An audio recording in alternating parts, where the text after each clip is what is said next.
Hola, ¿qué tal? Muy buenas tardes. Bienvenidos a este resumen que actualiza sobre la COVID-19 en nuestro país. Hoy abordaremos el tránsito a la tercera fase de recuperación post-COVID-19 en casi la totalidad de la nación y los esfuerzos para cortar la transmisión de la enfermedad en la provincia de La Habana. No faltarán, como es habitual, los consejos desde la psicología que siempre nos llegan de la mano del doctor Manuel Calviño. De manera especial nos acercaremos a la historia de vida de profesionales de la salud que enfrentaron la enfermedad y también el quehacer de nuestros profesionales que cumplen misiones solidarias en el exterior. Acompáñenos porque ya comenzamos.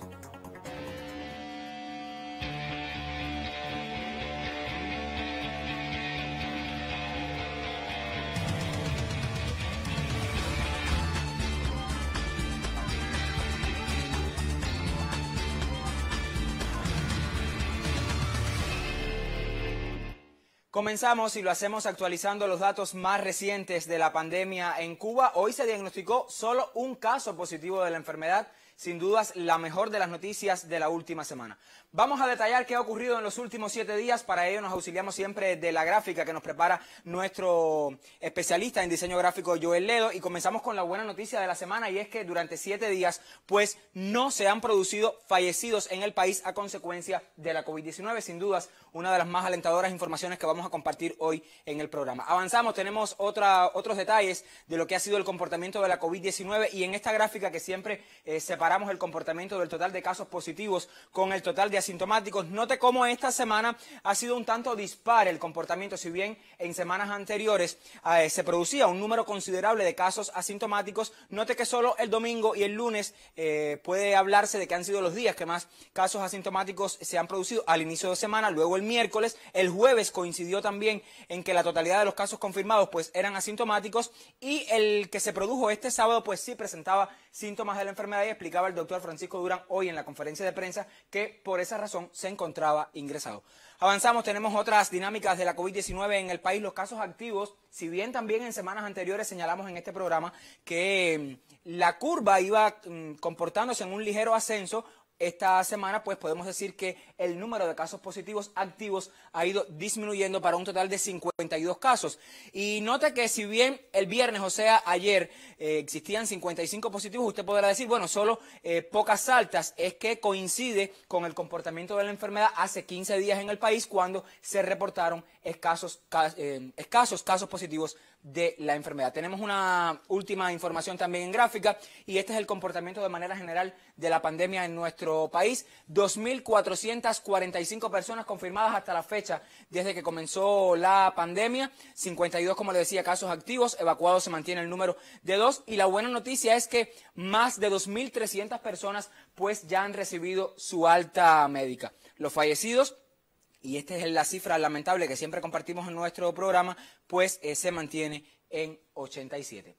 Les comentaba que desde este lunes 20 de julio las provincias del país, excepto La Habana y Mayabeque, entrarán en la tercera fase de recuperación post-COVID-19. Esa decisión responde a que la capital y su vecina reportan casos en los últimos 15 días y no cumplen los indicadores para el tránsito a una segunda fase. Veamos cómo lo explicó el primer ministro Manuel Marrero Cruz. El grupo temporal de trabajo del gobierno ha decidido lo siguiente. Primero, mantener en la fase número 1 a la provincia de La Habana hasta tanto se cumplan los indicadores sanitarios de la segunda fase de manera sostenida durante 10 días. Segundo, mantener en la fase número 2 a la provincia de Mayabeque hasta que estabilice los indicadores previstos para esta fase. Tercero, pasar de manera gradual a la tercera fase al resto de las provincias del país y al municipio especial Isla de la Juventud en aquellas medidas que sea posible su implementación. Lo anterior se refiere que al estar la provincia de La Habana todavía en la primera fase, implica que un grupo de medidas previstas para la tercera fase no puedan aplicarse totalmente en el resto del país, como el establecimiento de los vuelos regulares y con ello la normalización de los viajes, al igual que el servicio de transportación interprovincial hacia y desde otras provincias, entre otras medidas. Esta decisión permitirá el restablecimiento en su totalidad de las actividades económicas y productivas, la apertura de todos los establecimientos gastronómicos y comerciales, la atención hospitalaria y los trámites presenciales de todas las actividades de prestación de servicios.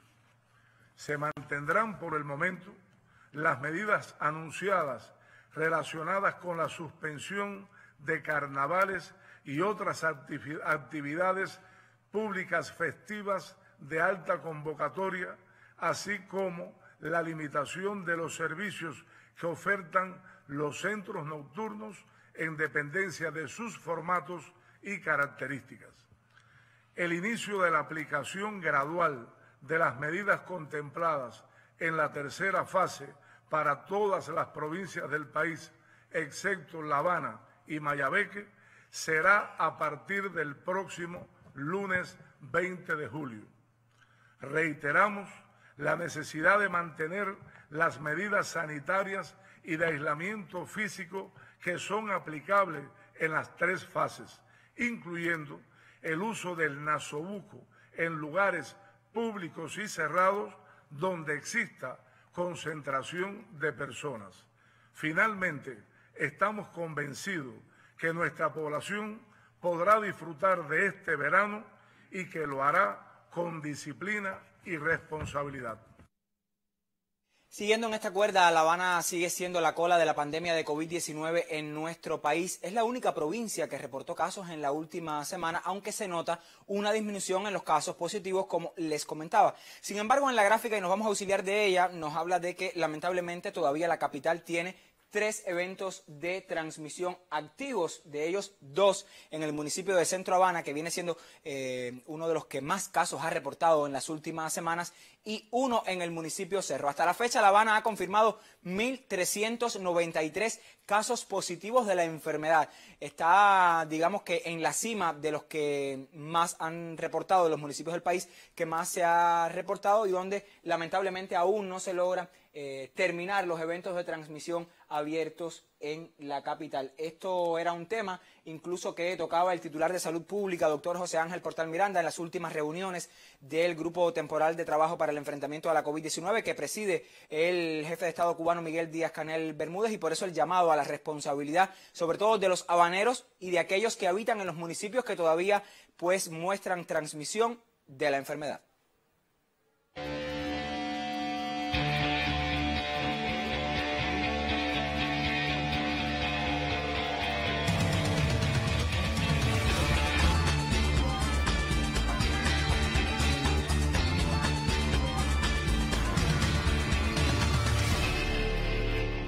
La madrugada de este viernes regresaron a Cuba los integrantes del contingente internacional Henry Reef que enfrentó la COVID-19 en San Vicente y las Granadinas. Les cuento más y tenemos imágenes.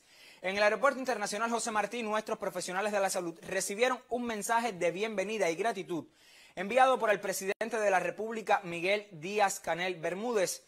Los médicos y enfermeros que enfrentaron la pandemia en el hermano país caribeño cumplieron con el sagrado deber de salvar vidas, a pesar de que esa nación no reportó picos descontrolados de la enfermedad.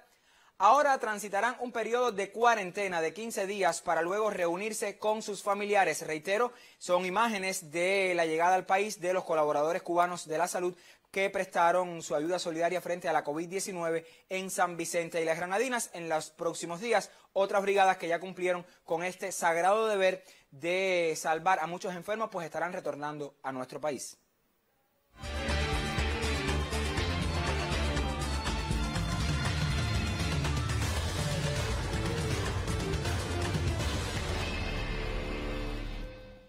Hablar de asintomáticos se ha hecho muy común para los cubanos porque viene siendo una de las esencias del comportamiento de la COVID-19 en nuestro país. Sin embargo, ¿existen asintomáticos desde la psicología? ¿Se ha puesto usted a pensar en eso? Bueno, este es el tema que nos propone hoy el doctor Manuel Calviño desde casa, hablar de los asintomáticos, los retos que esto supone, por supuesto, los desafíos, si de comportamiento humano se trata.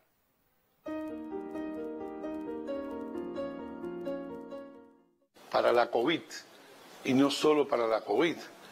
Lo asintomático ha sido llamado el talón de Aquiles de la lucha contra la enfermedad. Lo asintomático en cualquier condición de vida es un reto y es algo que tenemos que observar con mucho cuidado. Y de alguna manera lo asintomático nos pone frente a la necesidad de tomar una decisión. ¿Qué preferimos y cómo nos vamos a comportar? Una situación en la que sí existe el problema, pero no se percibe porque no se manifiesta claramente, o una situación en la que no existe el problema, pero sin embargo nosotros de alguna manera creemos que pudiera estar, creemos percibir algo y por lo tanto algo vamos a hacer. Es como decir, ¿qué vamos a hacer? Pecar de exceso de cuidado o sufrir por falta de cuidado.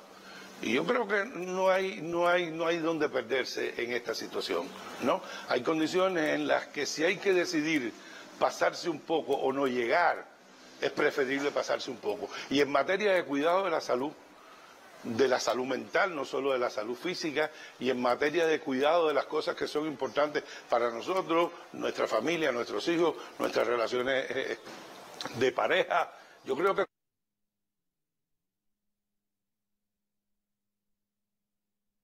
con más razón, ser un poco excedido no viene mal. Estoy tratando de introducir un concepto importante, que es andar con cautela, comportarnos de manera cautelosa, de manera prudente, de manera, de alguna forma dicho, previsoria. ¿Por qué? Porque imaginémonos mañana llegamos a la playa, efectivamente a la playa, ¿cómo no vamos a querer ir a la playa? Y en principio observamos que las personas están cumpliendo las normas, hay una cierta distancia de unas personas a otras, de un grupo, y llegamos, nos posicionamos y nos relajamos. Pero empiezan a llegar más personas a la playa se empieza a llenar un poco más, no llega a ser un gran tumulto, una aglomeración, pero ya los requerimientos son más difíciles de acatar y tenemos que hacerlo. Y no tenemos percepción de problema en aquella situación. La situación, y no solo las personas, también pueden ser asintomáticas, ¿ya?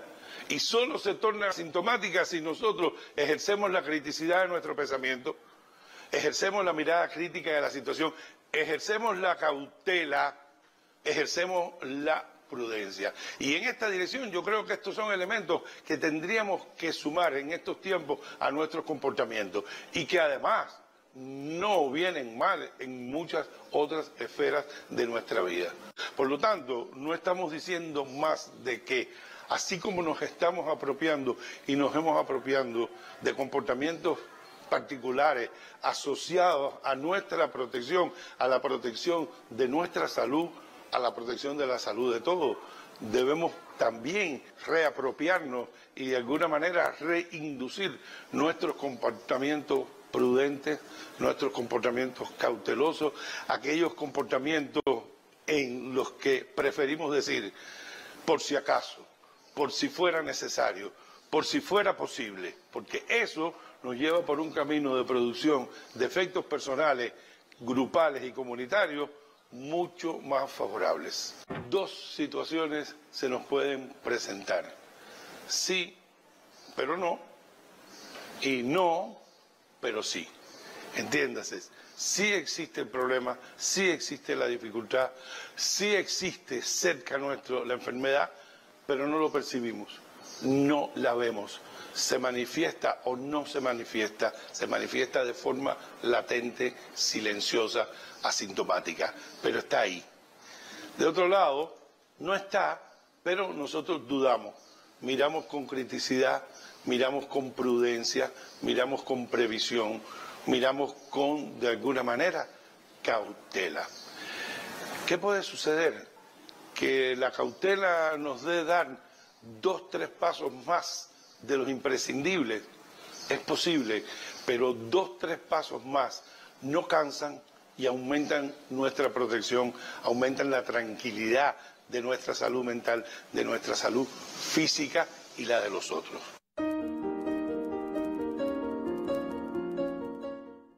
Algunas personas que se han comunicado con nuestro programa insisten en que abordemos la relación por edades en cuanto a los casos confirmados y los fallecidos a consecuencia de la COVID-19 en nuestro país. Esa información también se la hemos preparado en gráfica gracias a la colaboración siempre de Joel Ledo. Aquí tenemos por 4 grupos básicos de edades de 0 a 19, 20 a 49, 50 a 79 y 80 años y más. Estos dos últimos, los grupos de mayor alto riesgo de la enfermedad. Vamos a particularizarlo, o sea, los niños en Cuba, adolescentes y jóvenes son solamente 307 casos del total de los confirmados. Sin embargo, jóvenes y quizás no tan jóvenes, entre 20 y 49 años, 1.105. Contrario a lo que se piensa, es este rango etario el que mayor número de casos positivos ha reportado en Cuba. No obstante, estas personas, como ya hemos dicho, si no tienen otras comorbilidades, pues evolucionan satisfactoriamente de su enfermedad. Del grupo de 50 a 79 años, 912 casos, un grupo muy vulnerable, personas de la tercera edad en su mayoría, y de 80 años y más, 121. Mire usted, niños y jóvenes no ha fallecido ninguno. 5 personas en el rango entre 20 y 49, hay 5 fallecidos. Entre 50 y 79 hay 48. Este grupo es el que mayor número de fallecidos reporta como consecuencia de la COVID-19. Y en el último de los grupos, 34 personas pues han perdido la vida en Cuba a consecuencia de la COVID-19. Son cifras actualizadas, siempre tomamos como fuente la página COVID-19 Cuba Data, que nos facilita todas estas cifras, acercamientos para tener una dimensión desde el punto de vista de la epidemiología sobre cómo se ha comportado la enfermedad en nuestro país. Durante más de 50 días, el hospital doctor... Bueno, tenemos otra tabla que habla de las altas médicas y vamos a regresar entonces con esta dinámica. Esta ha sido una buena noticia durante todo el comportamiento de la pandemia en el país. Si bien al inicio de esta semana teníamos 2.258 casos que ya habían sido recibido el alta médica después de haber superado la COVID-19, en esta fecha ya tenemos 2.304, o sea, superamos, como les decía al principio, los 2.300 pacientes pues, que se han recuperado de la enfermedad. Son cifras que siempre nos facilita Joel Ledo y que ayudan a que el trabajo sea más comprensible. Ahora sí, vamos entonces a la experiencia del Hospital General Dr. Pedro Betancur de Jovellanos en Matanzas, el cual ya trasladó todos sus servicios al policlínico del territorio, o sea, lo hizo cuando inició la pandemia, y esto para atender en sus instalaciones a los pacientes sospechosos de la COVID-19. El Centro de Atención Secundaria ya ahora sí retoma progresivamente los servicios que formaban parte de la normalidad, las consultas externas y otros que habían sido interrumpidos a consecuencia de la enfermedad. Luego de un intenso proceso de desinfección y la certificación de todas sus áreas, entran en vitalidad los servicios del Hospital General Pedro Betancur del municipio de Jovellanos. Una vez que se decidió que nuestro hospital fuera una segunda opción en cuanto a pacientes positivos de COVID, decidimos, por supuesto, trasladar todos los servicios al Policlínico René Vallejo Ortiz, donde ahí tuvimos todo un nivel de actividades importantísimas, cumpliendo con la atención necesaria y básica que se le da, por supuesto, a los pacientes jovellaneses y de otros territorios. Y orgullosos estamos completos, toda la dirección de este municipio, sobre el buen funcionamiento de ese policlínico, hoy conocido Policlínico Hospital. En este hospital se extreman las medidas para evitar contagios. Ya de hecho estamos tomando un grupo de medidas desde que el hospital comenzó a funcionar, sobre todo con la higiene y la desinfección de todas las personas que entran al hospital. Evitar entrada de acompañante al hospital, solo un acompañante por persona. Ese mismo acompañante debe estar por como mínimo una semana con ese paciente. Se prohíben las visitas. Ya en esta segunda etapa vamos a hacerla 2 días a la semana, martes y jueves. Trabajadores del centro asistencial fueron reconocidos por la labor desarrollada en el enfrentamiento a la COVID-19, tanto en el territorio como en otras naciones. Los tiempos en los que atendimos pacientes con COVID-19, pues tuvimos la posibilidad de estrechar mucho más los lazos entre nosotros como trabajadores de la salud. A pesar de que llevamos varios años trabajando juntos, este tiempo de convivencia a tiempo completo dentro del hospital permitió que nos conociéramos y nos complementáramos un poco más entre nosotros, y fueron tiempos muy bueno en ese sentido, ya que pudimos ver el apoyo de cada uno de nosotros. Los médicos, enfermeras y el resto de los trabajadores del hospital ratifican su compromiso de salvar vidas. Desde Matanzas, Lianis Díaz Fundora, Sistema Informativo de la Televisión Cubana. Muchas son las historias que nuestros profesionales de la salud en el enfrentamiento a la COVID-19 han protagonizado. Una artemiseña, especialista de primer grado en anestesiología y reanimación, nos cuenta la suya y nosotros se las presentamos. A la doctora artemiseña Yunierkis Riverón Acosta, especialista en primer grado de anestesiología y reanimación, no le hizo falta pensar dos veces la decisión de atender a pacientes positivos a la COVID-19 en el hospital Dr. Luis Díaz Soto de la capital cubana. Desde que nosotros nos hacemos médicos y sobre todo cuando ingresas a las Fuerzas Armadas Revolucionarias, nosotros nos enseñan y nos orientan que debemos siempre estar preparados para enfrentar este tipo de situaciones. Se enfrenta con riesgo, pero con mucha seguridad, porque por suerte tenemos todos los medios de protección que nos da salud pública. Pero bueno, siempre nos tratamos de ayudar unos a los otros, tratamos de confiarnos unos a los otros y de protegernos unos a los otros con todos los medios demás que tenemos. Uno se pone nervioso porque generalmente los pacientes que vienen con COVID traen afecciones respiratorias y es muy difícil en este tipo de pacientes darle anestesia general. Porque es un riesgo, porque la anestesia general conlleva un ventilador mecánico que se adecua al paciente cuando se le hace la intubación orotraqueal. Y para nosotros es un reto, porque nunca habíamos tenido, como te dije antes, este tipo de situación. Una convicción profunda que representa su misión ante la sociedad le hicieron asumir esta tarea, dejando atrás a los suyos por un instante. Muy difícil porque tengo una hija de 5 años que la primera vez que me fui, cuando ella supo que iba a estar muchos días fuera, todos los días me llamaba, todos los días me decía que me extrañaba, todos los días me lloraba porque no estaba al lado de ella. El encuentro fue maravilloso. Me recibieron en el barrio con aplausos, todos asomados en sus casas. Fue muy lindo. Yunierkis fue a darle un beso a Cuba y el mundo y nada más. Ella es su propio triunfo, es el apretón más cálido cuando la oscuridad anda cerca y el alma la reclama. Desde Artemisa, Alexander Sosa y Alejandro Loriga Santos, Sistema Informativo de la Televisión Cubana.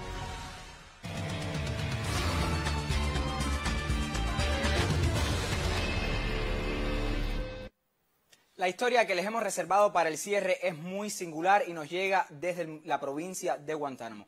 Se trata de dos abuelos de más de 100 años de edad, él 90 de matrimonio, esperan ansiosos la llegada de su nieto Balbier Nápoles, quien cumple misión internacionalista en Turín, Italia. Estos abuelos viven en las montañas del extremo oriente cubano, sitio donde la comunicación vía internet con su nieto se les dificulta. Pero, ¿cómo logran tener noticias del médico intensivista y cuánto lo extrañan?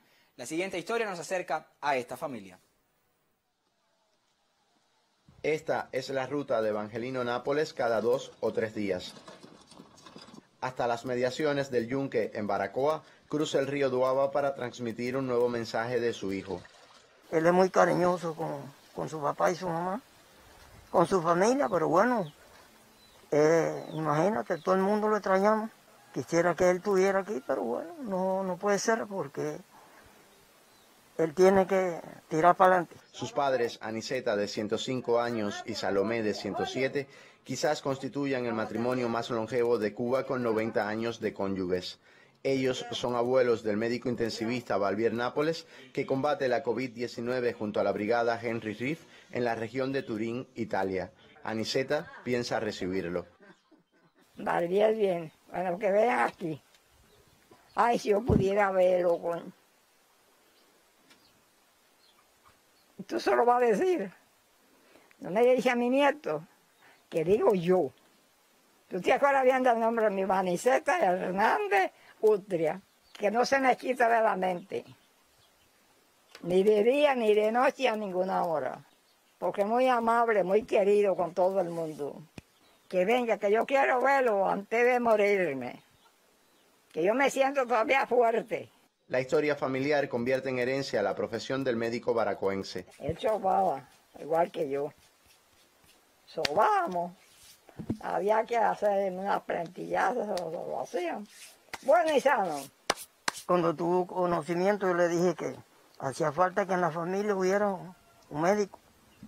Y verá que se fajó por los palos y no me hizo quedar mal. Lo de él es salvar vidas y preocuparse por lo que el comandante en jefe nos enseñó. Y mira, es médico todavía, fiel con todo el mundo. Y dame de mucho cariño y que tenga ánimo y valor y fuerza, que no sea cobarde con nada en la vida.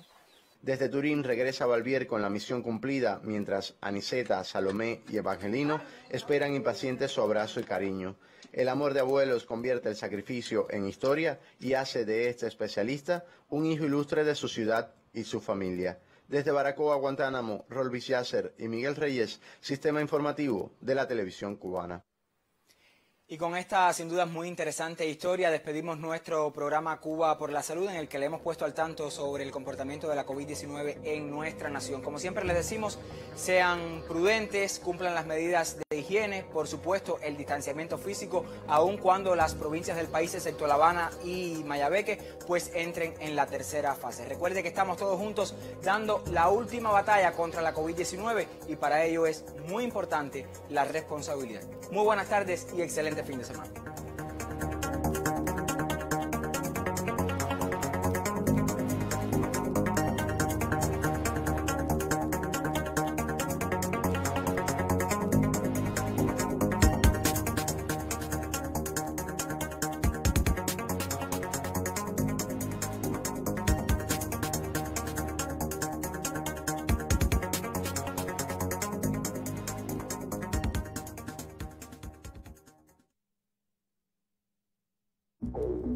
Televisión digital en Cuba. La señal está en el aire. Haga la suya. Consejos técnicos. Balum o Cachim.